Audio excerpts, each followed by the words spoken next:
Story number 5. I saw him, but no one believed me. A few years ago, my wife and I embarked on a 2-day fishing trip off the North Atlantic, something we did regularly with my old fishing boat. The first day was pleasant.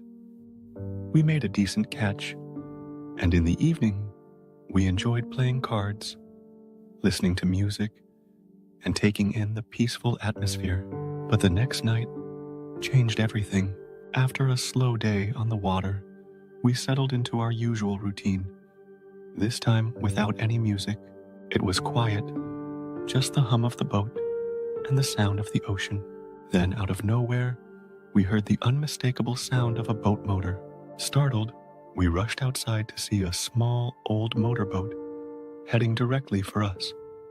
With no lights, moving slowly in the dark.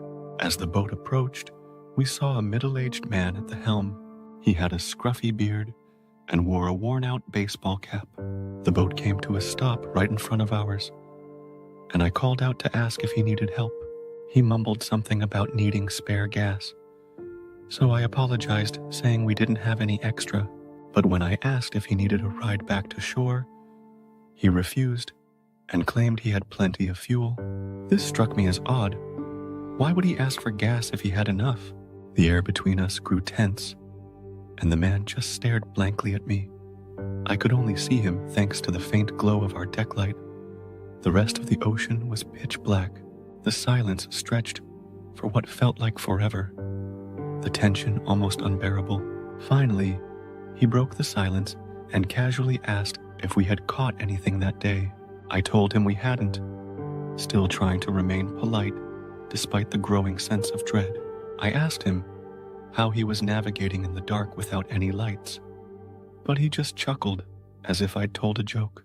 Without answering, he slowly began to move away, but just as he drifted into the darkness, he cut his engine.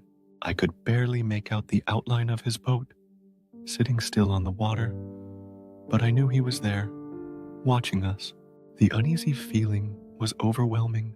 We retreated inside the boat, locked the doors, and pulled the curtains shut.